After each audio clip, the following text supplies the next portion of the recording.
Hello, watu wanashinda wakiuliza mbona DJ Fatxo hajafungwa concerning Jeff's case. I have some answers for you. Some of them you will not like, but the fact is DJ Fatxo will walk scot-free together with his team. The reason why Kenya tumeshinda TikTok, Facebook, Instagram, hashtag justice for Jeff, hashtag justice for Jeff. This does not work in Kenya.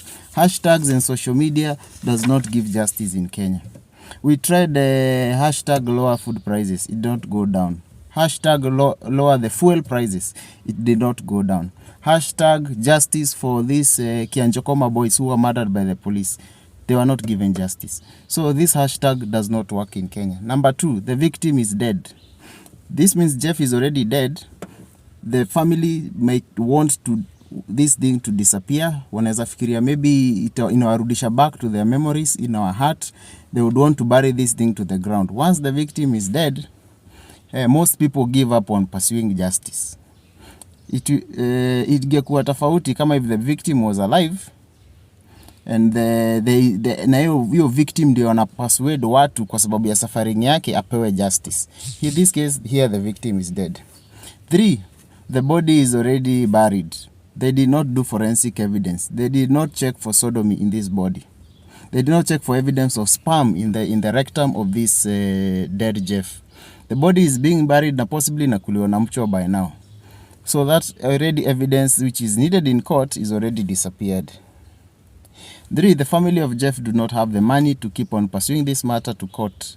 Because number 1, it is expensive to hire lawyers in Kenya. It is very expensive to pursue the court system. Justice is for the rich people. So those who are poor and unfortunate, they end up being victims because they cannot afford the legal process to pursue justice.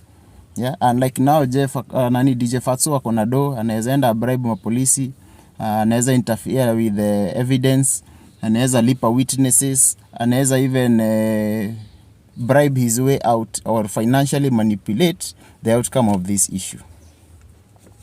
Number 3, there is no enough evidence. Ile evidence iko ni CCTV. Na hiyo CCTV inaonyesha tu mahali mwili imeanguka na mahali imedrop.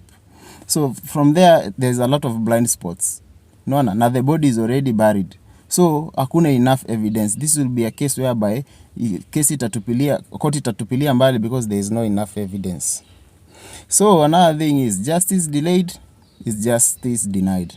So unless Kenya tuende to our streets, we demonstrate, tuchome matairi, tuweke plaque stars, tulete chaos town the whole week tuje kwa news, Jeff will not get that justice. The police will ignore.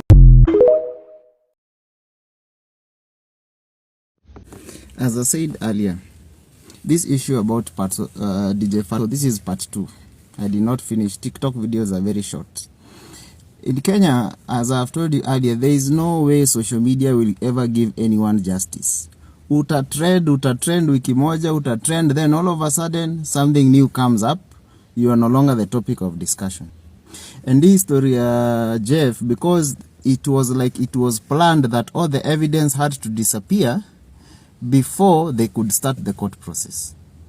The only way, the only way we can be able to get state attention of these murders, because huwezi niambia that msee anaweza jirusha kutoka 10th floor hadi ground floor and there is no one na kudiscuss issue yake kidogo. Hata mtu akiwa na depression sometimes anaonyeshanga signs. Yeah, huwezi jua the storyline. Maybe the reason why trousers zake zilikuwa chini, probably he was sodomized. Probably he was sodomized and then he threatened to go public.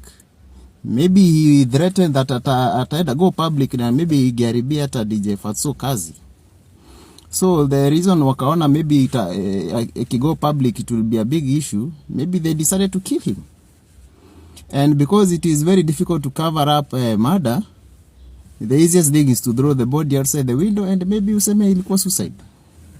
So all these things ndio nakwambia, it be very difficult for people to understand. Yeah? But what we can do for now as a country for the sake of Jeff is not posting online, it's not being controversial online. It's also unless sisi wenyewe tuamue, we go out to the streets, tutengeneze placards, tuseme tutafanya kazi, tutatengeneza placards, tuje wote tao, watu wajilipie mafare, wakuje tao, tuweke placards, tuchome tire, we cause chaos in the CBD. Tukue chaotic, yani kuwe sasa hakuna kitu itafanyika Kenya until that matter is addressed. To a point that whereby the president's attention will be, yeah? Because we can't say that because someone has money, akanaweza override justice. Tomorrow today is Jeff, tomorrow it could be you. And there is no one to defend your rights. And sometimes it can't be that Kenya will be accounting for the rich and the famous. Nani atatetea mwenye ana haki? Not unless Kenya we just decide one day ni demonstration, azimio, tuseme ni a demonstration of human rights. Na utaona this thing will be taken serious. Mambo ya kutrend, wachana nayo. It doesn't work for Kenya. It doesn't work for this country. I promise you that. See you.